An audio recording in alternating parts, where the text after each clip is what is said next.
Nós chegamos, meus irmãos, a mais um estudo bíblico doutrinário nesse nosso tema tão envolvente que fala a respeito da criação.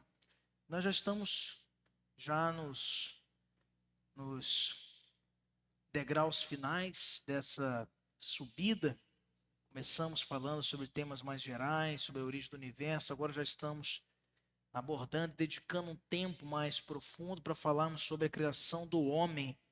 Você que vai passar a nos acompanhar aí nas redes sociais da IPA, também no YouTube, assistirá depois, fica desde já convidado para participar conosco presencialmente, onde a comunhão, o acolhimento traz uma marca muito relevante da igreja.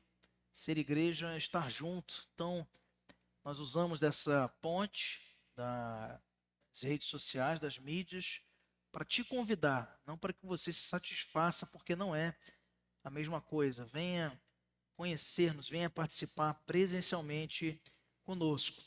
O texto que nós queríamos ler, queridos, para inaugurarmos o nosso estudo de hoje, é o de Gênesis capítulo 2, nos versos 21 e 22, para relembrarmos aí sobre a criação do homem. Gênesis capítulo de número 2, nos versos 21 e 22.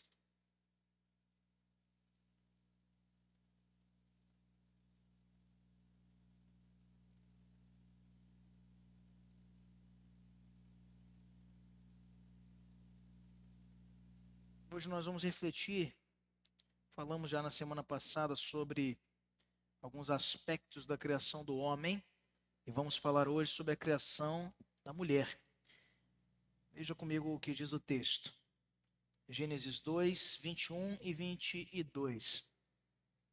Então o Senhor Deus fez cair pesado sono sobre o homem e este adormeceu, tomou uma de suas costelas e fechou o lugar com carne. E a costela que o Senhor Deus tomara ao homem, transformou-a numa mulher e lhe a trouxe. Até aí. Hoje nós vamos falar um pouquinho, queridos, sobre a criação da mulher e sobre como esse texto é rico em nos apresentar características de uma medicina até então, no tempo da redação do Pentateuco, desconhecida, mas que o Senhor revela a Moisés de uma forma muito detalhada, como nós observamos aqui nesse texto. O nosso autor referencial dessa nossa jornada no criacionismo bíblico tem sido o professor Dalto Lourenço. Esse livro vai ser uma recompensa àqueles que mais tiverem frequências ao trabalho de quarta-feira. Bom, na nossa introdução nós destacamos, queridos, que na semana anterior nós tratamos sobre a distorção da imagem e semelhança do Criador em nós, diante da influência do pecado, discutindo acerca da nossa identidade coletiva e individual enquanto seres humanos. Falamos que, enquanto seres humanos, o Adamá, ou Adam, ali refere-se ao avermelhado do hebraico, o barro, falando de toda a espécie humana. Mas também temos a nossa essência individual, enquanto homens e mulheres, macho e fêmea, como Deus assim ordenou que fossem, visando a expressão, como vimos, de quem Ele é. Embora essa imagem, essa semelhança, distribuída de maneira complementar entre esses dois tipos de seres, o homem e a mulher, foram distorcidos por conta da influência do pecado em nossas vidas.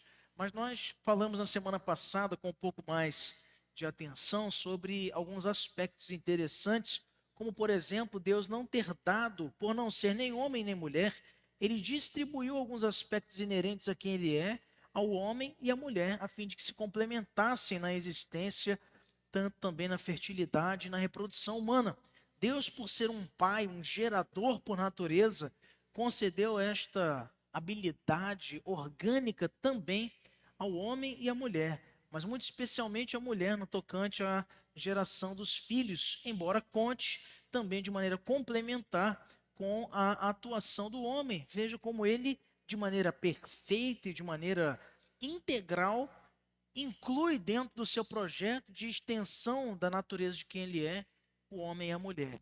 De maneira que um não anula o outro e de que um precisa do outro dentro do projeto que desde o princípio Deus concretizou, mas que foi, e vemos hoje as consequências disso, invertido ou foi enegrecido na nosso bom esclarecimento diante das consequências do pecado. Nós temos nesse texto de Gênesis 2 um relato detalhado da criação do ser humano como homem e mulher. Os dois não foram trazidos à existência simultaneamente. Como nós acabamos de ver, primeiro o homem é criado do pó da terra e posteriormente a mulher é criada a partir do homem. Nós vamos lembrar de novo daquelas duas expressões hebraicas que falam da criação, do nada e da criação a partir de algo já existente. O Assá e Bará, expressões criativas de Deus. E aqui o próprio homem já tinha sido criado a partir de algo que já existia, que era o barro, mas também recebe o sopro da vida, o ruar de Deus ali, e que o faz ser alma vivente. Portanto, ele também recebe algo que não tinha sido criado ainda e é dado por Deus a ele, fazendo alma vivente. E a partir desse homem, vendo o Senhor que não se lhe achava uma auxiliadora que lhe fosse idônea entre as outras fêmeas de espécies de animais, obviamente, ele cria de sua própria costela, como vimos aqui no texto, verso 21 e 22, a mulher, de maneira a que fosse então sua companheira. Então, isso é muito claro no texto, embora muitos considerem essa narrativa como um mito, uma lenda, mas é perfeitamente aceitável do ponto de vista da ciência moderna e da medicina. E é isso que eu queria trazer com você nessa noite, de maneira muito sucinta, de maneira muito breve, mas para que você reconheça os aspectos que o texto nos traz e não de maneira aleatória. Deus não dá a Moisés esse relato de Gênesis 2, detalhado, como ele é, com os detalhes que ele nos traz de maneira casuística. Ele nos traz aqui com objetivos, nos traz aqui com um propósito de nos apresentar a validade do relato bíblico. Nós vamos nos aprofundar um pouco mais sobre isto hoje. Começando então, queridos, falando sobre a criação da mulher. Nós podemos observar sobre a criação da mulher, o texto que nós lemos, eu queria que você mantivesse ele aberto. Esse texto de Gênesis 2, 21 e 22 é muito rico em detalhes científicos. Você pode observar que a nomenclatura científica aqui ela não ocorre por uma razão bem simples. Ele não fala aqui de processo de geração genética, ele não fala aqui de cirurgia, ele não usa esses termos aqui no texto bíblico. Por quê? Porque o texto não visa aqui trazer-nos um documento de aferição para contestação da academia, dos cientistas, dos homens. Não. O texto tem um objetivo que é educar qualquer pessoa, independente do seu nível cultural, independente do seu nível social ou econômico, com respeito à criação dos seres humanos. E essa narrativa, embora simples e direta, nos traz esse relato com uma grande precisão e com uma grande facilidade de compreensão, e que muitas vezes salta a nossa atenção, ou foge da nossa atenção, porque nos detemos muito na superfície do texto. Não usamos uma expressão que é bem interessante, não vamos espremendo o texto para colher dele as principais expressões que vão o tornar rico. Essa narrativa faz com grande compreensão e precisão um relato medicinal. Primeiramente, Deus aqui no texto faz o homem cair em pesado sono.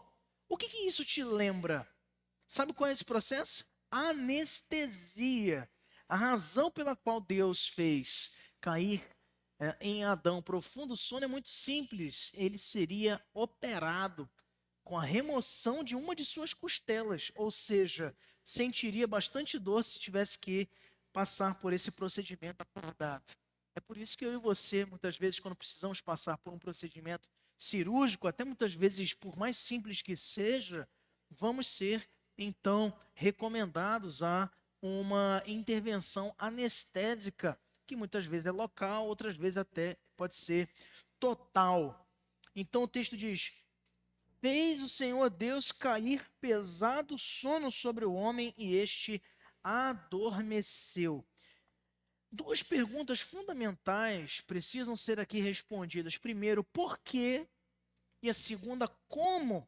A razão pela qual Deus fez Adão cair em profundo sono é que ele seria operado. Agora, como Deus faz isso é um mistério. Nós usamos essa mesma técnica atualmente, enquanto seres humanos, que em qualquer tipo de cirurgia, anestesias. Nesse caso aqui é geral. Essa palavra anestesia, ela vem do grego anestesis e significa sem sensações. Isto é, algo que nos é infligido sem que sintamos ou sem que percebamos. Ele seria operado. Olha só, desde 1842 a anestesia é usada em procedimentos cirúrgicos no Ocidente, embora esse método já fosse documentado em civilizações mais antigas, como os povos da Mesopotâmia, sumerianos, babilônicos e medo-persas, todos eles retratados na Bíblia. Pelos egípcios, pelos chineses, o ópio, os opioides, plantas medicinais eram muitas vezes utilizadas como indutores da anestesia, ou os principais agentes anestésicos durante muito tempo. Eu não sei se vocês sabem dessa informação, até hoje o ópio e seus derivados são utilizados na medicina moderna. E por essa razão, há ou pelo menos deveria haver, um rígido controle de estoque em farmácias de unidades hospitalares. Porque o principal público que se torna dependente químico desses opioides anestésicos, como a morfina, por exemplo, não são os pacientes, são os profissionais da área da saúde. Existe um dado triste no nosso país atualmente, onde muitos técnicos, enfermeiros, profissionais dessa área têm se envolvido para anestesiarem suas largas escalas de trabalho, sua sobrecarga emocional, de estresse nessas entidades hospitalares e acabam se tornando dependentes desses opioides, como a própria morfina que eu citei, dentre outros mais fortes e pesados. A anestesia, ela naturalmente nos traz o sono. Quem já fez um exame de endoscopia vai saber do que eu estou falando, aquela anestesia sutil, que é borrifada na sua garganta e para ali já corre para a corrente sanguínea e em alguns instantes você já está totalmente anestesiado.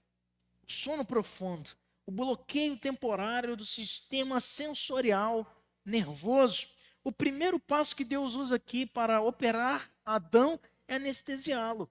O procedimento cirúrgico aqui utilizado por ele foi totalmente correto, porque começa já com um procedimento que, veja, no tempo bíblico, está falando aqui dos primórdios da humanidade, quando Deus traz isso ao conhecimento de Moisés, ele não tinha nem conhecimento de tantas tecnologias medicinais.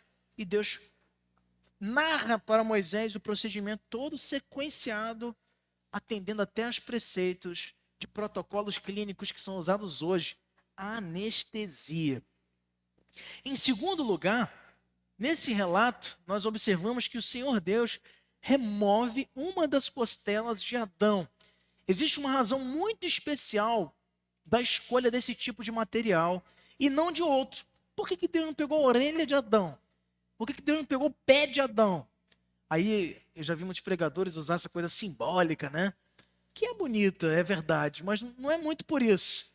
Fala assim, não, Deus tirou a mulher da costela de Adão, não da cabeça para que não lhe fosse superior, não dos pés para que fosse por ele pisada, mas da costela para que estivesse ao seu lado. Coisa bonita, coisa maravilhosa, romântica. Mas não tem a ver com isso necessariamente. tá? Tem a ver com medula óssea vermelha.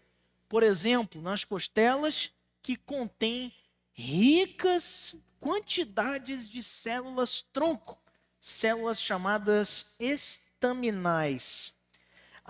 No sistema ósseo humano, a medula óssea, também conhecida como tutano, é um tecido de aparência gelatinosa que preenche a cavidade interna de muitos nossos ossos.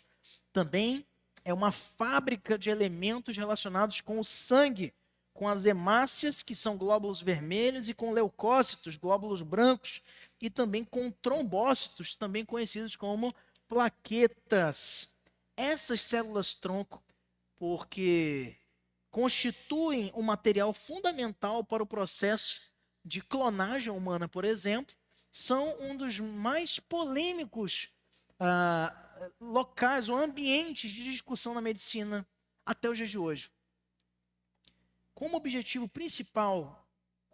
objetivo principal de Deus era trazer à existência um outro ser vivo semelhante ao primeiro que criou, Adão, usa ele as células-tronco encontradas na medula óssea da costela que remove do homem para fazer a mulher, Eva. E o segundo passo foi obter o tipo de material genético correto, no lugar correto, para que Eva fosse criada. Interessante. Mais um uso preciso, medicinal aqui, cirúrgico de Deus para a criação da mulher.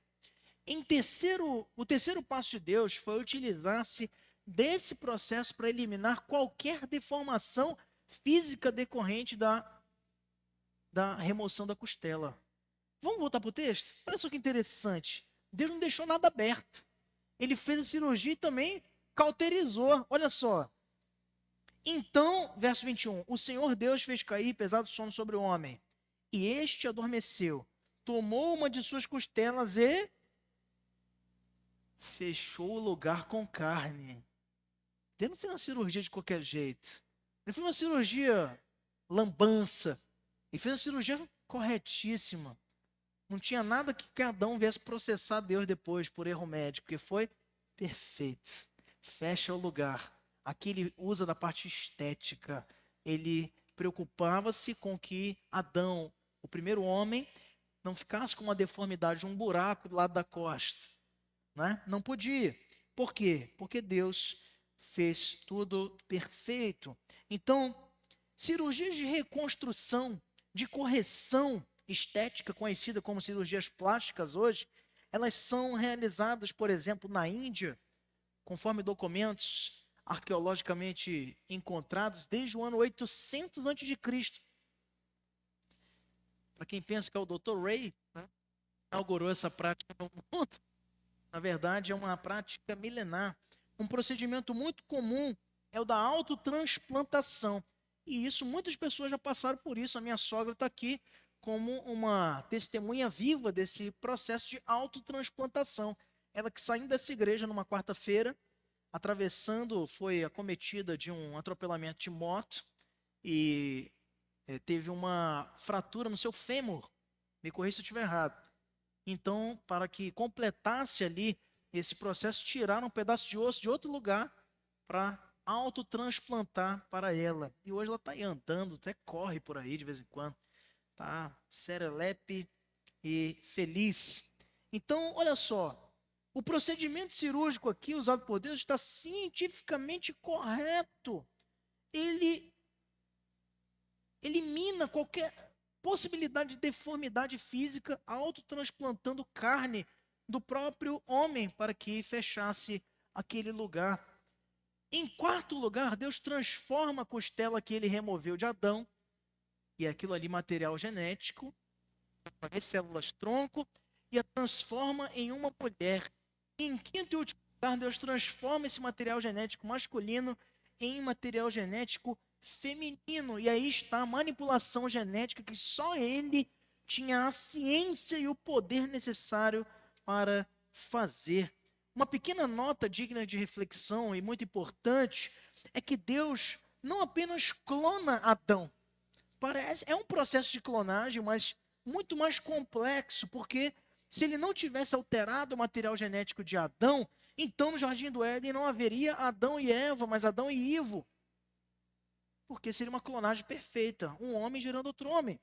Mas ele altera o núcleo do DNA que ele retira da costela de Adão para alterá-la para o material genético feminino. E se não, dessa forma seria impossível o cumprimento da própria ordem que ele deu para o homem e a mulher: crescei e multiplicai. Se fosse Adão e Ivo, isso seria impossível, você já sabe. Então, Deus foi perfeito até mesmo na organização genética cromossômica, ali duplicando, mas alterando o cromossomo X de Adão. Você sabe que o homem, ele então é dotado de um par de cromossomos, sendo um X e Y. E a mulher é que possui um par de cromossomos XX. Então, é fácil perceber que o material genético do pai ele vai determinar, aí nós vamos ver também, o sexo da criança. É sempre assim que funciona na combinação genética. A mãe contribui para que um dos seus cromossomos, que ela já possui, vá formar então de maneira perfeita o material genético da criança. Detalhes importantes que a gente vê nesse versículo. Mas em segundo lugar, eu queria destacar com os irmãos um outro detalhe importante e que nós vamos denominar aqui de mitocôndria, DNA mitocondrial, ou o que nós vamos chamar também, né, pela ciência, do DNA de Eva, que retrata, pelo estudo genético moderno, que todos nós viemos de uma única e mesma mulher. Pastor, mas como isso é possível? Será mesmo que a ciência concorda com isso? Um dos estudos mais relevantes sobre a origem humana foi feito pela doutora Rebecca Kahn, do Departamento de Biologia da Universidade da Califórnia, em Berkeley. E dentro das células do nosso corpo, ela descobriu que existem organelas, na verdade, essa é uma descoberta já mais antiga, mas ela observou essas organelas, que são subunidades especializadas em uma função. E uma dessas organelas presente nas nossas células chama-se mitocôndria. Nessa pequena fábrica chamada mitocôndria, dentro das nossas células, por assim dizer, encontra-se o DNA mitocondrial, chamado de mtDNA. E no caso dos seres humanos, esse DNA mitocondrial é passado de uma geração para outra. Atente para esse detalhe, somente pela mãe. Eu e você, nós temos o DNA mitocondrial que recebemos da nossa mãe e não do nosso pai. É a mãe que passa este DNA para gerações posteriores. Essa estudiosa, Rebecca Kahn, ela estudou o DNA mitocondrial de 147 indivíduos. Olha só que interessante. 147 indivíduos estudados em mais de 5 populações geográficas do nosso planeta. E ela concluiu com seu estudo que todos esses indivíduos, representantes de todos os grupos de seres humanos em todos os continentes, eles possuem um DNA mitocondrial idêntico. A conclusão desse estudo foi óbvia. Todos os seres humanos vieram de uma única e mesma mulher. E o que nos diz Gênesis capítulo 3, verso 20? Veja comigo. E deu o homem o nome de Eva, a sua mulher, por ser a mãe de todos os seres humanos. A genética, ela não foge da constatação do óbvio. Deus criou seres humanos e de um único homem, de uma única mulher, veio toda a nossa ancestralidade.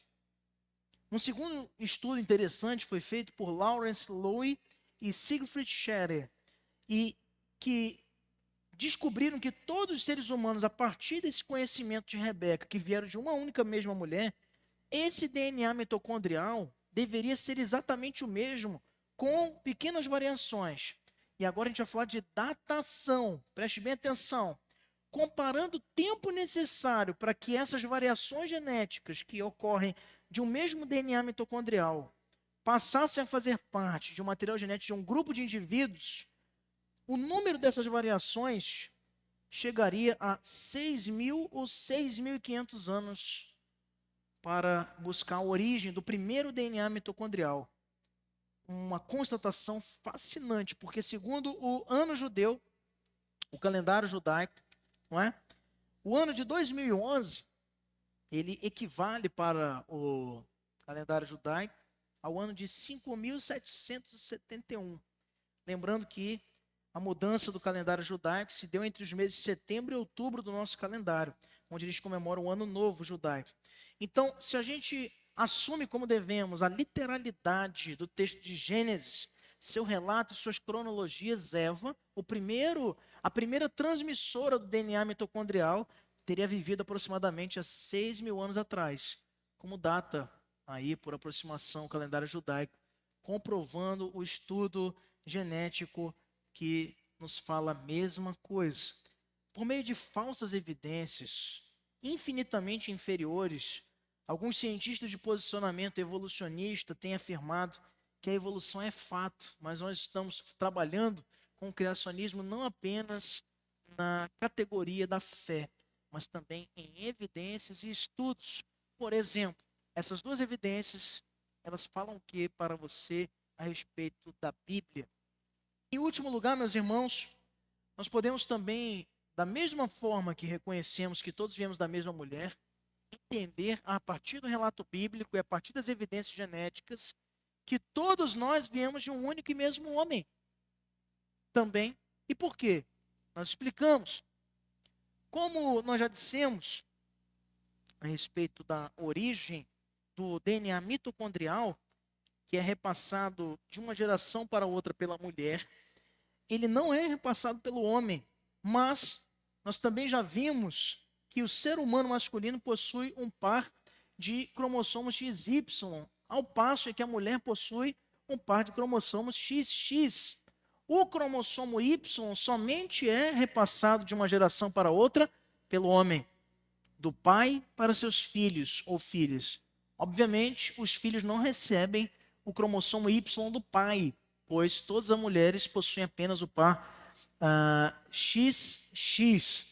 Então, a existência de seres humanos do sexo masculino claramente mostra que toda a raça humana é também proveniente de um único homem, pois o cromossomo Y não se recombina com o cromossomo X, ele é transferido de maneira intacta de pai para filho. Ou seja, somente poderíamos ter outros homens se um primeiro tivesse repassado geneticamente seu cromossomo para a sua descendência masculina, sem a possibilidade de variações e mutações.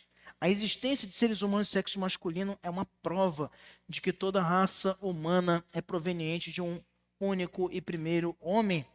Embora os evolucionistas defendam que tenham havido vários Adãos nos primórdios, mas a Bíblia não nos dá respaldo para isso, e muito menos a genética, que seja dito isto também. Interessante que o cromossomo Y ele foi designado tecnicamente pelos evolucionistas no início do estudo genético como Adão cromossomial. O cromossomo que muda, que altera o sexo da criança para defini-lo, baseado no termo bíblico. Mas muito tempo depois, essa terminologia foi alterada, porque eles temiam que fosse associado ao relato bíblico, como você pode ver a respeito da história do Adão cromossomial, que era a designação que os próprios evolucionistas utilizavam, mostrando o que é inegável. O relato bíblico, ele não tem contestação genética. Então, é interessante ver que a única evidência científica que todos temos é que todos viemos de um único homem e também de uma única mulher. Os estudos de posicionamentos evolucionistas também mostram isso, mas não te dizem para que você creia ou descreia no relato da palavra de Deus. A genética, ela concorre e não pode negar-se quando, de maneira séria, cientistas se voltam a estudar, mostrando e comprovando e verificando com seus próprios olhos o que a palavra de Deus registra. Como eu já falei, estudos sobre o cromossomo Y e o DNA mitocondrial, que é esse DNA de Eva, eles revelam que todos os seres humanos têm origem em um único homem, em uma única mulher. O Adão cromossômico Y e a Eva mitocondrial, confirmando que apesar da diversidade, somos uma só família biológica. Olha só que interessante. Sob a perspectiva criacionista, essa descoberta reafirma o relato de Gênesis, onde Deus cria Adão e Eva como o primeiro casal, portadores da sua imagem, e assim apontam para a mesma verdade sobre a nossa origem comum. E a partir deles vieram então todas as nações da Terra. Uma frase interessante de uma geneticista, doutora em genética molecular pela Ohio State University, doutora Georgia Purdon. Olha só o que ela nos diz. A genética mostra claramente que humanos e chimpanzés não compartilham um ancestral comum. Existem muitas diferenças em seu DNA que anulam completamente a possibilidade de sua ancestralidade compartilhada de apenas alguns milhões de anos atrás. E ela, que é uma professora no Instituto Criacional, lá na região de Ohio, nos Estados Unidos. Então, uma cientista, uma serva do Senhor, nos comprovando aqui esse brilhante estudo genético que aponta para a Bíblia. Que Deus nos abençoe, queridos, que possamos a cada dia mais ter em nossas mentes confirmada a fé no relato da palavra de Deus, que não encontra rasura, não encontra nenhum tipo de defeito. E mesmo no aspecto medicinal, o Senhor se preocupa em nos transmitir de maneira profunda todos os detalhes da criação do homem. Na semana que vem nós vamos falar um pouco sobre a capacidade intelectual privilegiada que Adão tinha. Já pude falar algumas vezes para você sobre isso, antes da influência do pecado. Quais eram os limites da capacidade humana? Vamos falar também de uma capacidade moral privilegiada do homem e sobre a origem das variações nos seres humanos. Vamos ficar de pé, queridos. Perdão. Encerrando o nosso culto de hoje, pedir que o microfone seja levado para a nossa irmã Patrícia, que vai nos elevar a Deus em oração, agradecendo ao Senhor por mais um estudo doutrinário, por mais uma oração aqui na IPA.